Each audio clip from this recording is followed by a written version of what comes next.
thing about Fizz is he's like easy to pick up at first, right? But he's very hard to like master and make like work in high elo. Because especially in high elo, everyone knows your weaknesses. So that's where like average Fizz players and insane Fizz players, like, they completely separate. Fizz, also known as the Tidal Trickster, is one of League of Legends' most iconic and slippery assassins. With his playful and mischievous demeanor, Fizz can dart in and out of combat, making him a nightmare for opponents to catch and a delight for skilled players to maneuver. Fizz excels in the mid lane, where his high mobility and burst damage allow him to outplay his opponents and secure kills with ease. His kit includes abilities like Playful Trickster, which lets him evade attacks and dish out damage, and his ultimate Chum the Waters, which sends a shark after his enemies, dealing massive damage. He's a champion that thrives on catching enemies off guard, making quick decisions, and outplaying foes with skillful dodges and well-timed attacks. But mastering Fizz requires more than just quick reflexes. It takes a deep understanding of positioning, timing, and game sense. That's why it's so impressive to see players like EsrucNL reach the Challenger tier using Fizz, showcasing the pinnacle of what this champion can do in the hands of a master. Enough. Buff Fizz, please! I can't do it anymore, dude! Buff Fizz! Right, game! So my name is EsrucNL. I am a Challenger FIZZ OTP on the EUS server. I have around 4, if not 5 million by now mastery points as we speak on season 14. Yeah, besides that, I peaked around rank 100-ish, as I said, on the US server. And the highest peak I gotten was almost 1000 LP. I was like 970 LP. I was like 1 or 2 wins off. And yeah, like 70-80% win rate, like 400 LP. When I was playing on Smurfs. Yeah, Fizz is my like favorite champ in the entirety of League of Legends. I've been playing him for years because of his insane high outplay potential and for his mobility. And the thing is that Fizz, like, people get very annoyed about Fizz. I remember one of the reasons I started playing Fizz was back in like season 5, season 6, like years ago, when I was playing against the Fizz, and it was making me very frustrating. Like the fact that I cannot hit any abilities on him, and he just like comes up to me and just one-shots me, and I was like, you know what? Maybe I should start playing Fizz. So yeah, that's when I also like decided to start playing Fizz, and I just dedicated so many hours, like maybe more than 10,000 hours, and yeah, I just hit Challenger like for, I think, like 4 years in a row now. As a multi-seasoned Fizz Challenger, EsrucNL has seen Fizz evolve over the years. From patches to meta shifts, Fizz's playstyle and effectiveness have undergone several changes. One area that's particularly notable is his early game performance. In the current season, many players feel that Fizz's early game has been made weaker. Fizz's early game, a lot of people, they think of older seasons, because back in the day, and like if people played in season 3, 4, 5, people will know that Fizz was insane. Back in the day, back in the older seasons, Fizz was insane early game, and now Fizz's early game, especially after the durability patch in season 11 and the item changes, he went down severely. Like his early game was like insane, level 3, level 6, and now it's like you're more of a scaling champion now. So your early game is like very rough. Usually till you have like half an item or 1 item, that's where you start to like really shine, but then you're already into the mid game. So your early first 10 minutes it's not that great, especially if you get like counterpicked. You can still kill your opponents, of course, but if you play against like pro players, these guys, they know what they're doing, so it's like almost impossible to kill them. I still solo kill them here and there, right? But most of the game, it's hard to solo kill early game, especially in high elo. Adapting to Fizz's early game weaknesses requires a deep understanding of matchups and knowing when to play aggressively or defensively. Knowing your favorable matchups is crucial for gaining an advantage in the mid lane. Which champions does Fizz dominate?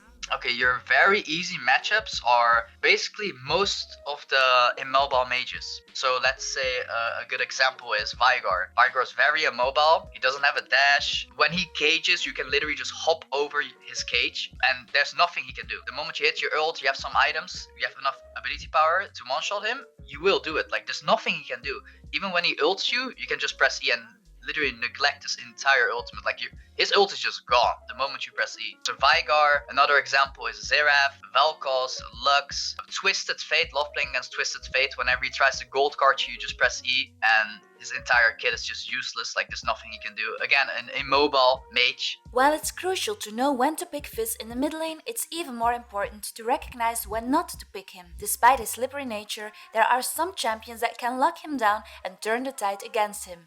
Understanding these challenging matchups is key to avoiding and losing your hard-earned LP. Hardest matchups for Fizz, they're basically champions that are very tanky in lane that you can't really kill one-on-one, like ever. For example, Lissandra. Lissandra's like the ultimate assassin counter. She pokes you down in lane, and the moment you engage on her, she just roots you, or the moment you ultimate on her, she will ult herself, make herself invulnerable. She's a very good team fighter. So basically in lane, there's like almost nothing you can do. So like very tanky champs. Another example I can give is Galio, very known for being a Fizz counters Galio. Diana is very good, another very tanky that can match your burst. Pantheon, Renekton, if we're talking about these bruiser champs. Kled is another one. These like very tanky champions, like Rumble as well, that can like match your burst. There's not much you can do. Especially against Galio and Pantheon, they win against you in lane, and the moment you're like, okay, you know what, I'm gonna ditch lane, I'm gonna try to get the kills from the side lane, so I can get like ahead with roaming, what happens is they ult, and they match your roams, so you can't win lane, and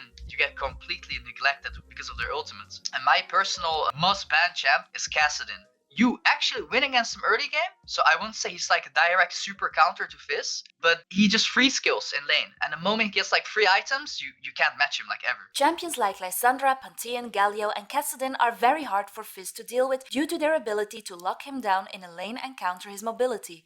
So at what point does Fizz start to shine? The moment you have one item, two items, that's where you start to get pretty strong. So mid game you start to get pretty strong. After Ludens you have burst. With Zhonya's you can make a lot of outplay potential because you have your E, then you have your Zhonya's, and that's where we get into the late game. So when you have free items, but the moment you get Lich Bane, you start to get really insane. The moment you have free items, really strong, and then it starts like you get your Rabidance 4 or Crypt Bloom or Void Staff, Shadow Flame. These items, you literally walk up to someone, you QW them, they're dead. You don't need your ult, you don't need your E. You can play to kill, you can play to flank, you can play to peel. A lot of Fizz players do not do this. Like I would say 90% actually don't play for peeling. And peeling is actually really important, especially if you're behind. Yeah, and then late game, once you get to the late game, when you have Lich Bane, Rabidance, that's where you're like insane spike and you can literally solo carry fights. But again, it all depends, right? And that's where like the game plan comes in. We've learned that Fizz truly comes to life in the mid-game, where his mobility and burst damage allow him to roam the map and secure key kills.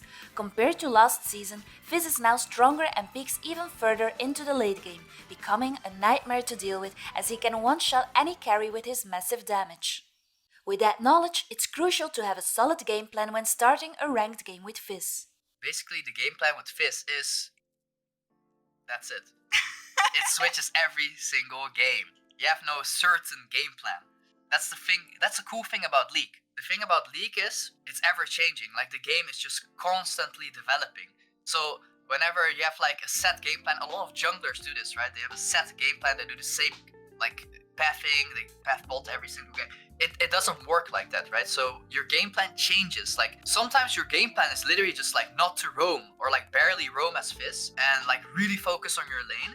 And sometimes your game plan is to like roam bolt all the time. A good example of a certain game plan, let's say you have a Draven, Nautilus bot lane, and then the enemy has like an Ezreal Yuumi, very diveable, especially with the Nautilus hook. So what you want to do is make sure the Ezreal and Yuumi don't get to play the game. Another thing is like maybe your top lane is the win condition, maybe you have a Jax and the enemy champions have like a lot of auto attackers, then yeah, maybe your Jax is the game plan, so you try to roam top as much as possible and try to get him ahead. Your game plan with Fizz, it changes all the time. So sometimes you're very roam heavy, sometimes you're very lane heavy, and sometimes it's a mix of both, where you like gank top once or twice here to get him ahead, then you want to try to solo kill mid, and then you want to like roam bot a lot. Like one set game plan is never the answer. You always want to try to look at what can I do, what is the win condition in my team, what is the win condition in the enemy team, can I kill their win condition? Okay, I can. Great, their win condition is the AD carry, that's who I'm gonna focus on, or who I'm not gonna focus on, because maybe my top lane can also kill him, and then you just start to like think ahead. I made a Fizz guide like a year ago. I've very dedicated game plan to explain, but like your game plan is like really, it's ever changing, like it just changes all the time. But the most important thing I would say with a game plan that almost never changes with Fizz is play with your jungler, and if you can, with your support. What sets the winners apart from the losers is the importance of having a flexible game plan, as every game of League of Legends is different. Adapting to the ever-changing circumstances and making strategic decisions on the fly will determine if you gain or lose LP. Think before you start roaming towards bot or top, ask yourself the question, who in the enemy team is going to carry, where is my jungler now, can we rotate together and group up for a gank? These are the questions you should ask yourself in every game, as the answer to this can lead you to snowballing or feeding. Now, let's get into the specifics of playing Fizz. A key component of mastering him is understanding the optimal skill order and how to use them. So the skill order of Fizz, most of the games you will go E, just because of the wave clear, because of the troll pole, so when people want to use abilities on you, you can dodge them all the time. Your E at the start is very high cooldown. The more points you have in your E, lower it gets, to a certain point where it gets like 5 seconds, especially in the later stages of the game. Well, E, W, Q is the skill order that you go most of the time. Now, there is a but here. The skill order can change based off how much kill pressure you have on mid lane. So for example, let's say you're against a Lux, and because of your E, you can dodge her E, her Q, her ult. So you always go E max, right? But let's say you're against a Vladimir. Vladimir can literally just pull your E. So your entire E is just completely worthless against Vladimir, right? So let's say then you can go 3 points in W. And the 3 points in W, what this is gonna do is, yeah, you're gonna have a little bit less wave clear, etc. But you're gonna have way more single target damage to kill the Vladimir, because he will use his W for your E. So your bread and butter combo is like, you Q in, auto attack W. Because 99% of the games on the runes, you will go electrocute, right? And the moment you go electrocute, you need 3 abilities to proc it. So Q, auto attack W, that's like your bread and butter, especially in laning phase. That's your bread and butter combo. And then you also have your ultimate cancellation, which is QR. You don't have like a lot of combos with Fizz that you can do. It's mostly using the minion wave and using like your mind tricks. So Fizz is super slippery, and you have your E, and your E avoids, I would say, 99-98% of the abilities in the game. I say 99% because there are things called unstoppable auto attacks. For example, Trondo Q, Blitzcrank E. Fizz's baiting potential is really insane. A good Fizz and an average Fizz player, they're completely separated by how they use your E and Q. Because sometimes you don't even want to use your Q for damage. You want to use it to like reposition yourself. Mastering Fizz involves not only knowing the optimal skill order, but also effectively comboing his abilities to maximize damage and secure kills. EsrucNL thinks about how to level up Fizz's skills and execute deadly combos differently for every game. This sets the foundation for high-level play, as he understands that a game plan is key to outplaying the enemy and winning the game. What I do compared to like other Fizz players is like, it's all about like mind games and consistency. Proper wave management in early game, and because of that you can do like more effective roams, so you lose less minions. Things like this, like playing really consistent. Just take every resource for yourself if you want to complete like 1v5 or 1v9 even a game. That's how you should play it. Using your oracle, look for picks. I'm gonna walk to this bot bush, use my oracles to look, there's like no wards at all, and then you will stay in that bush literally like a hunter, like a predator. And then the moment the Janna comes toward, the moment you have a pick, like the game becomes so much easier. It's a 4v5 because of you, because you have a pick. In regular team fights, so you can look for flanks. You go behind them, you can look for like an insane ultimate, like a third range ultimate, and then you can like disrupt the entire team fight. And then everyone's gonna be like, oh, Fizz is behind us. Yo, focus Fizz, we can kill him. And that's where the funny things comes in with Fizz, is press your E and you become untargetable. What is the role of Fizz in team fights? You're a flanker, so you want to flank, you want to split push. So you want to pick, where we go back to the Janna thing, where you want to pick off the Janna, or you want to pick off like someone squishy in their team before a Baron or a Dragon. You want to split push, get turrets, especially this is possible because of a few patches ago. Thank you, Riot Games. The third thing is flanking. If you want to dive deeper into Fizz, you can check out EsrucNL, his YouTube channel, where you can find a 4-hour-long Fizz guide. If you want to see my previous videos where I interviewed Urpok, a Grandmaster, Urga, a connoisseur who achieved masters in every role, or if you want to see my interview with a Challenger Shaco player who thrives on emos, you can click over here. Thank you for watching, and until next time.